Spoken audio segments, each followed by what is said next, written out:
तलाक के 10 साल बाद अचानक से पत्नी अपने ससुराल जाती है और वहाँ पर जब अपने पति का हाल देखती है तो एकदम से बड़ी हैरान हो जाती है। इधर उसका पति जब अपनी पत्नी को देखता है कि वो यहाँ पर आई है और उसकी हालत को देखता है तो एकदम से भौचक्का सा रह जाता है, क्योंकि उस पत्नी को 10 साल पहले इस पति ने धक्के मारकर घर से बाहर निकाल दिया था, लेकिन आज ये पत्नी करोड़ों की गाड़ी में बैठकर वहाँ पर आई है। आखिर क्या कारण था जब पति ने पत्नी को धक्के मारकर घर से बाहर निकाला था और किस वजह से वह महिला यहाँ पर आई थी?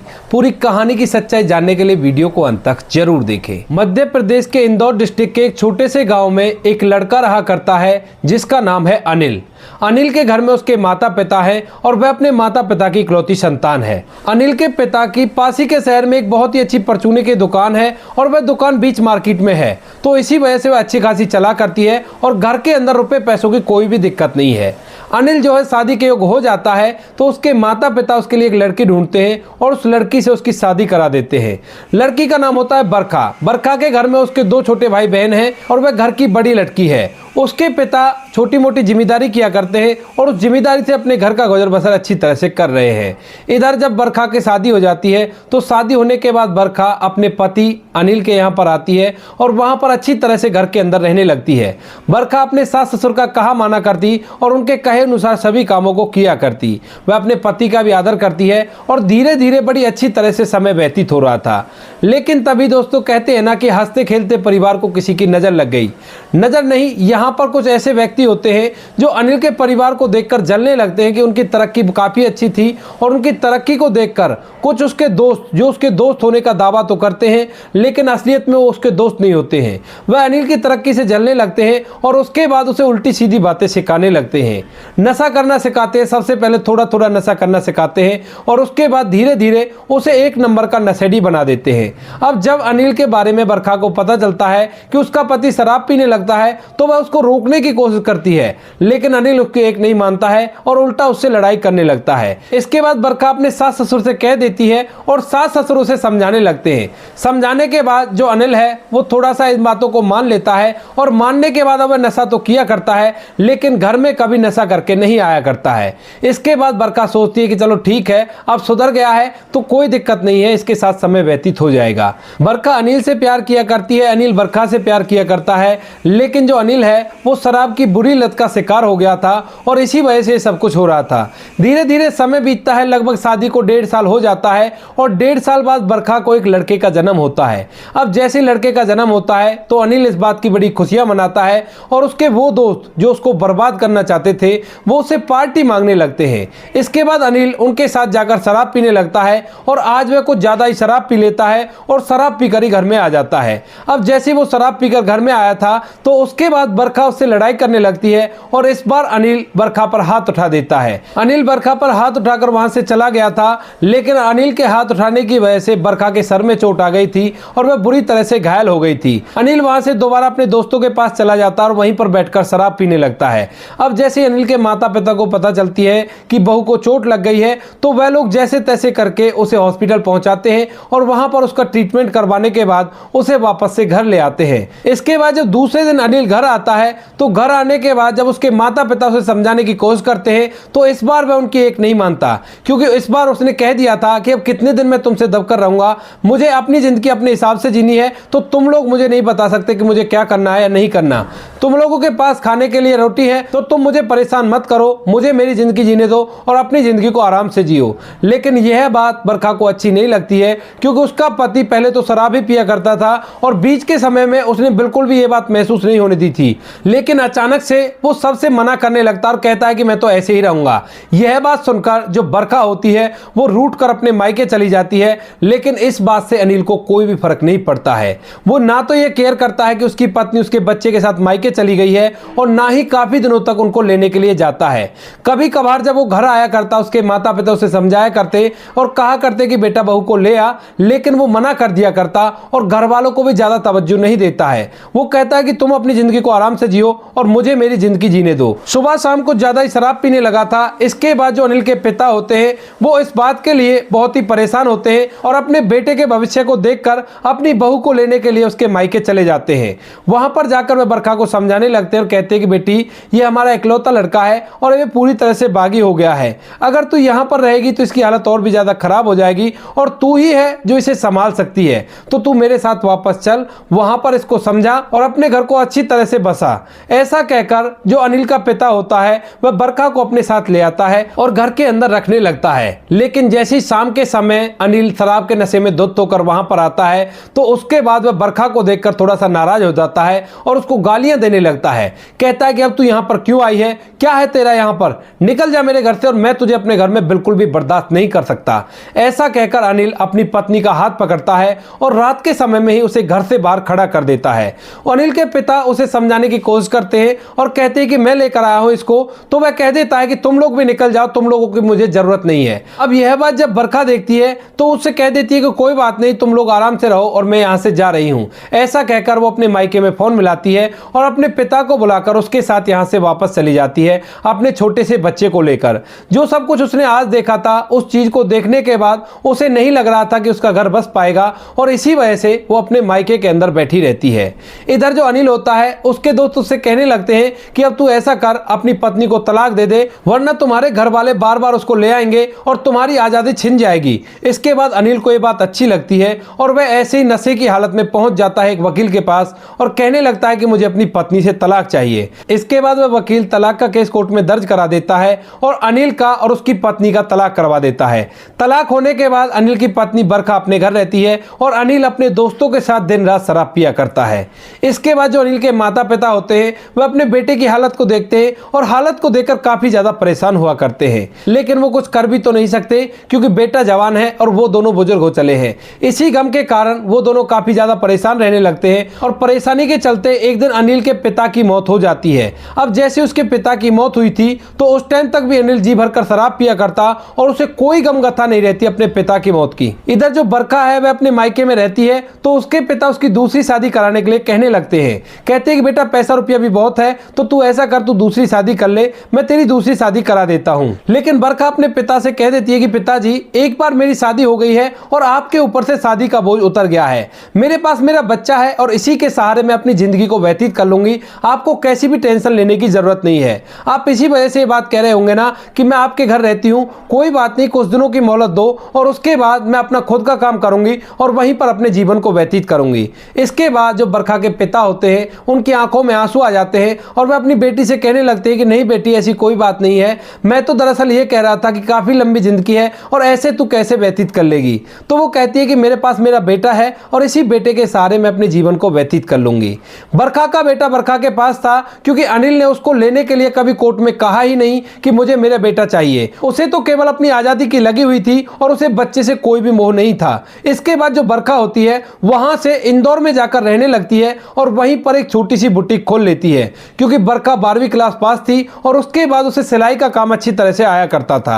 वह सिलाई की बुटीक खोलती है और वहां पर दिन रात एक करके मेहनत करने लगती है। कुछ पैसे तो उसने बुटीक में लगा दिए थे और बाकी पैसे अपने पिता के पास छोड़ दिए थे और कहा था कि पिताजी जब मुझे जरूरत पड़े जब आप इन पैसों को दे देना। उसके बाद बरखा की बुटीक अच्छी तरह से चलने लगती है और धीरे धीरे उसका चारों तरफ नाम होने लगता है क्योंकि बरखा अपने काम को अच्छी तरह से किया करती और ग्राहकों को संतुष्ट किया करती। चारों तरफ की जितनी भी महिलाएं होती हैं वो सभी बरखा पर आने लगती हैं और बरखा का काम खूब ज्यादा बढ़ जाता है। इसके बाद बरखा अपने नीचे कुछ कारीगर रख लेती है और खुद कटिंग करके उनको कपड़े सीने के लिए दे दिया करती और वो कपड़ों को अच्छी तरह से सी दिया करते। वहां पर काम करते हुए से 2 साल बीत जाते हैं और 2 साल के अंदर उसकी बुटीक इतनी अच्छी खासी चलने लगती है कि बुटीक से कुछ पैसे कमाकर वो अपना घर भी इंदौर के अंदर ही खरीद लेती है और वहीं पर रहने लगती है। अपना घर हो गया था, अपनी बुटीक हो गई थी और इसके बाद बरखा पीछे मुड़कर नहीं देखती है। धीरे धीरे वह उसी काम में मेहनत करती है और अपने बेटे को पढ़ने लिखने के लिए भेजती रहती है और साथ में अपनी बुटीक के काम को फैलाती रहती है।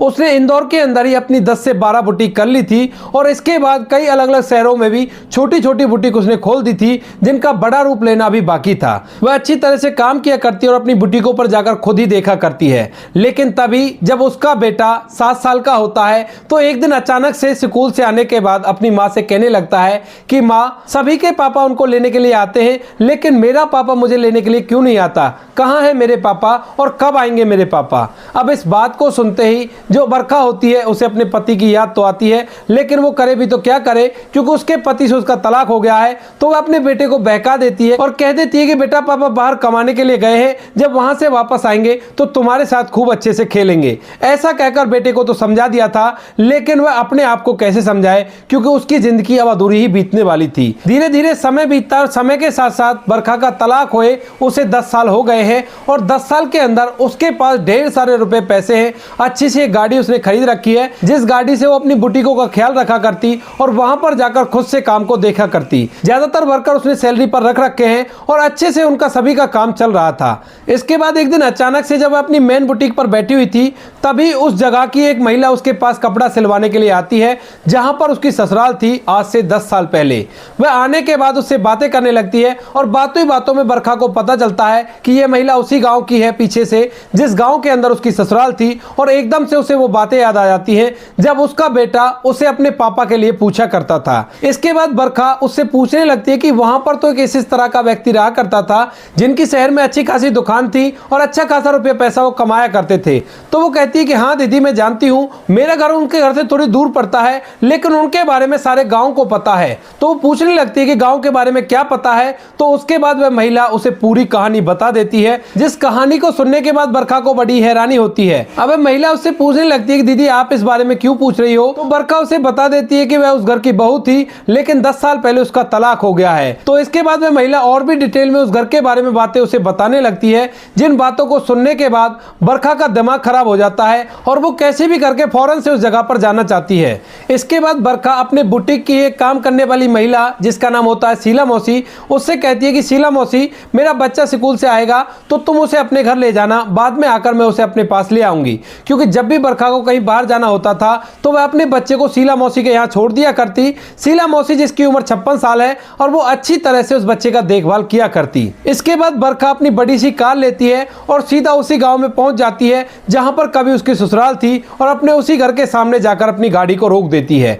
अब जैसे ही गांव वाले वो लोग जो उसके पति को बर्बाद करना चाहते थे वह इतनी बड़ी कार को उसके घर के दरवाजे पर देखते हैं तो एकदम से अपने घरों से झांक झांक कर देखने लगते हैं कि इतनी बड़ी गाड़ी में इनके घर पर आया कौन है और इतने अमीर व्यक्ति को इससे क्या काम पड़ गया। क्योंकि फिलहाल जो अनिल है वो घर के अंदर बिल्कुल ऐसे ही लाचार सा पड़ा रहा करता और फिलहाल उसकी तबीयत भी काफी ज्यादा खराब थी। इसके बाद जो बरखा होती है वह अपनी गाड़ी से उतरती है और जैसे ही वो गाड़ी से उतरती है सभी लोग उसे देखते रहते हैं, लेकिन कोई भी पहचान नहीं पाता कि यह उसकी वही पत्नी है जो 10 साल पहले से तलाक दे चुकी थी। क्योंकि अब बरखा अच्छी तरह से रहा करती और उसके पास ढेर सारे रुपए थे और कहते हैं ना कि पैसा इंसान की काया को पलट देता है, तो वही कुछ बरखा के साथ हुआ था। अब बरखा के पास एक बहुत ही महंगी साड़ी है, बड़ी सी गाड़ी से वो उतरी है तो कोई भी उसे नहीं पहचान पाता है। बरखा धीरे धीरे जाकर उस घर के मेन गेट पर पहुंच जाती है और वहां जाकर दरवाजा खटखटाने लगती है। इसके बाद अंदर से आवाज आती है कि दरवाजा खुला पड़ा है, अंदर आ जाओ। तो बरखा धीरे धीरे उस घर के अंदर जाने लगती है। जैसी थोड़ी अंदर जाती है तो वो देखती है कि घर के एक बरामदे के अंदर अनिल, जिसकी हालत काफी ज्यादा खराब है, वह एक खटिया पर पड़ा हुआ है। देखने से बिल्कुल भी नहीं लग रहा कि बरखा और अनिल की उम्र में ज्यादा फासला नहीं है। देखने से ऐसा लग रहा है कि अनिल काफी ज्यादा बुजुर्ग हो चला है और बरखा अभी जवान है। इसके बाद बरखा जाकर उससे कहती है कि अनिल तुम्हारी हालत ये ऐसी कैसे? अब जैसे अनिल बरखा की आवाज को सुनता है तो एकदम से उसकी तरफ देखने लगता है और देखते ही एकदम से हैरान हो जाता है, क्योंकि अनिल ने पहली ही बार में बरखा को पहचान लिया था उसकी आवाज के जरिए और उसकी शकल सूरत के जरिए। जैसे ही अनिल बरखा को देखता है तो एकदम से उसकी आंखों से आंसू टपकने लगते हैं। इसके बाद बरखा उसकी आंखों के आंसुओं को पहुंचती है और उसे सहारा देकर बिस्तर पर बिठाती है। अनिल भी अपने आप को शांत करता है और अपनी बेटी को आवाज लगाता है और कहता है कि बेटी पानी लेकर आओ, यहाँ पर कोई आया है। इसके बाद उसकी बेटी, जिसकी उम्र फिलहाल 6 साल थी, वह वहां पर आती है और बरखा को पानी लाकर देती है। अब बरखा अनिल से बेटी के बारे में पूछती है और कहती है कि कौन सी क्लास में पढ़ा करती है। तो अनिल कह देता है कि ये स्कूल नहीं जाया करती क्योंकि मेरी हालत इतनी खराब है कि मैं बच्ची को एजुकेशन तक नहीं दे पा रहा हूं। इसके बाद बरखा अनिल से कहने लगती है कि क्या हुआ, इस तरह से क्यों हो गए तुम? तो अनिल जो अपनी पूरी कहानी बरखा को सुनाने लगता है। वह कहता है कि बरखा, मेरे कुछ ऐसे दोस्त बन गए जो मेरे दोस्त होकर भी मेरे दुश्मन थे और उनकी वजह से ये सब कुछ हुआ है। ये बात मुझे जब समझ में आई थी जब मेरे पिताजी के जाने के बाद भी मैं नशे में धुत रहा करता था और जब मेरी माँ की मौत होने वाली थी तो उससे पहले एक रात मुझे माँ ने समझाया और कहा कि बेटा तेरे पिताजी तो चले गए हैं लेकिन लेकिन इसके बाद मैं भी चली जाऊंगी और फिर तू देख लेना किस तरह से इस घर के अंदर जीवन व्यतीत करता है। इसके बाद जब माँ की मौत हो जाती है तो मुझे माँ की कही वो बातें याद आ जाती हैं और उसके बाद मैं उन दोस्तों से मिलना और शराब पीना बंद कर देता हूँ। लेकिन फिलहाल अब घर के अंदर मैं अकेला रह गया था और तुम्हारे पास भी नहीं जा सकता था। जो कुछ भी मैंने तुम्हारे साथ किया था वो बिल्कुल ही सही नहीं था और मैंने तुम्हारे साथ गलत किया था, तो तुम्हारा सामना कैसे कर पाता। वैसे भी हम दोनों का तलाक हो गया था, तो मैंने सोचा क्यों ना अपनी जिंदगी को दोबारा से शुरू किया जाए। इसके बाद एक दिन अचानक से एक व्यक्ति हमारे घर पर अपनी लड़की का रिश्ता लेकर आता है और मैं उससे शादी के लिए हामी भर लेता हूं। उस लड़की से मेरी शादी हो जाती है। शादी होने के बाद वह लड़की मुझे पूरी तरह से बर्बाद कर देती है। लगभग 2 साल के अंदर मेरा और उसका तलाक हो जाता है। तब तक ये बच्ची हो चुकी थी और उसके बाद तलाक के एवज में वह मोटी रकम मुझसे ऐंठ लेती है और अपने मायके में रहने लगती है। इसके बाद मैं इस बच्ची की देखभाल किया करता हूं, लेकिन मेरे पास खाने कमाने के लिए कुछ भी नहीं बचा था। एक प्रॉपर्टी डीलर से बात की है, वो इस घर का और दुकान का सौदा कर देगा। उसके बाद मैं अपना इलाज करवाऊंगा और इलाज करवाने के बाद दोबारा से अपनी बेटी के साथ जिंदगी को व्यतीत करूंगा। इस बात को कहते हुए जो अनिल होता है उसकी आंखों से आंसू आ जाते हैं और वह फूट फूट कर रोने लगता है। ये सारी बातें बरखा को पता थी, लेकिन फिर भी वो अनिल के मुंह से इन सभी बातों को सुनना चाहती थी। उसके बाद जो अनिल है वो थोड़ी देर में शांत होता है। शांत होने के बाद अपनी पत्नी से कहने लगता है कि बरखा छोड़ो, मैं भी किन बातों में लग गया, तुम ये बताओ कि तुम कैसी हो और क्या चल रहा है। तो उसके बाद बरखा अपने बारे में बता देती है। वह कहती है कि मैं तो अच्छी तरह से अपना समय व्यतीत कर रही हूं और तुम्हारा बेटा बार बार कहा करता है कि माँ पापा कहाँ हैं, पापा कब आएंगे। मैंने उसे बहका रखा है कि पिताजी तुम्हारे बाहर गए हैं और वो बाहर कमाने के लिए रहा करते हैं, एक दिन कमाकर वापस लौटेंगे। अब इस बात को सुनते ही अनिल की आंखों में फिर से आंसू आ जाते हैं और वो कहने लगता है कि अगर तुम बुरा ना मानो तो एक बार मुझे मेरे बच्चे से मिला सकती हो। तो बरखा कहती है कि एक बार क्या, तुम बेशक से उसके पास ही रह लेना, कोई भी दिक्कत नहीं है। इस बात को सुनकर अनिल सोच विचार में पड़ जाता है कि बरखा कह क्या रही है। तभी बरखा कहती है कि हाँ मैं सही कह रही हूं, अगर तुम्हारे साथ इतना बुरा हुआ है और तुमने सच में ही अपने आप को सुधार लिया है तो अब तुम्हें यहाँ पर रहने की जरूरत नहीं है और इस बच्ची का फ्यूचर भी मैं तुम्हें बर्बाद नहीं करने दूंगी। ऐसा कहकर बरखा अनिल को और उसकी बेटी को अपने साथ लेकर वहां से सीधा अपने इंदौर में चली जाती है, जहां पर उसने एक बहुत बड़ा घर ले रखा था। सबसे पहले वो अनिल को डॉक्टर को दिखाती है। डॉक्टर को दिखाने के बाद वहां से वापस आकर उसे अपने घर में रखने लगती है। उसने उस लड़की का भी एडमिशन एक स्कूल में करा दिया था और वहां पर रहकर वो अच्छी तरह से पढ़ाई करती रहती है। अब कुछ लोग इंदौर के अंदर उनके बारे में बातें बनाने लगते हैं और यह बातें जैसे ही बरखा के कानों तक पहुंचती हैं तो बरखा एकदम से फैसला करती है अनिल से दोबारा शादी करने के लिए। वह अनिल से शादी करती है और शादी करने के बाद अनिल की उस दुकान को जो उसने गिरवी रख रखी थी उसको अपने पैसों से छुड़वाती है और दोबारा से उसकी दुकान को चालू करवाती है और अनिल से कहती है कि अनिल तुम चिंता मत करो, अच्छी तरह से दुकान को चलाओ, बाकी जो कुछ होगा वो मैं देख लूंगी, तुम कैसी भी चिंता मत करो। इसके बाद अनिल दिल लगाकर उस दुकान को चलाने लगता है और जब भी उसे यह बात याद आ जाया करती वह फिर से अपनी पत्नी से माफी मांगने लगा करता है और कहा करता है कि बरखा मुझे माफ कर दो, मुझसे बहुत बड़ी गलती हो गई। लेकिन बरखा उससे कह देती है कि पुरानी बातों को भूल जाओ और आगे अपनी जिंदगी को अच्छी तरह से व्यतीत करो। दोनों पति पत्नी हंसी खुशी जीवन व्यतीत करते हैं और जब बेटे को पिता का पता चलता है कि ये उसका पिता है तो वो भी बड़ा ही खुश होता है। उसको पिता के साथ साथ एक बहन भी मिल गई थी जो उसे राखी बांधा करेगी और परिवार कंप्लीट हो गया था। सभी लोग हंसी खुशी इंदौर के अंदर ही रहा करते हैं। कभी कभी वो अपने गाँव वाले घर में भी जाया करते और जब लोग ये बात सुनते हैं कि इस तरह से हो गया है तो लोग अपने दांतों तले उंगलियां दबाकर रह जाते हैं। आप क्या कहना चाहते हो इस कहानी के बारे में? आपकी जो भी राय कमेंट सेक्शन में लिख सकते हो, लोगों के साथ शेयर कर सकते हो। वीडियो अगर अच्छी लगी तो वीडियो को लाइक और चैनल को सब्सक्राइब जरूर करें ताकि हमें थोड़ा सा हौसला मिले आप लोगों के लिए ऐसे अच्छे वीडियो बनाने के लिए। इन कहानियों को सुनाने का उद्देश्य किसी को परेशान करना बिल्कुल भी नहीं है। यह कहानी आपको इसलिए सुनाई जाती है ताकि आप लोग इन कहानियों में से कुछ ना कुछ सीख सको और अपने जीवन में उस चीज को अप्लाई कर सको। मिलते हैं किसी नेक्स्ट वीडियो में नए टॉपिक के साथ, तब तक के लिए जय हिंद, जय भारत, जय हिंदुस्तान।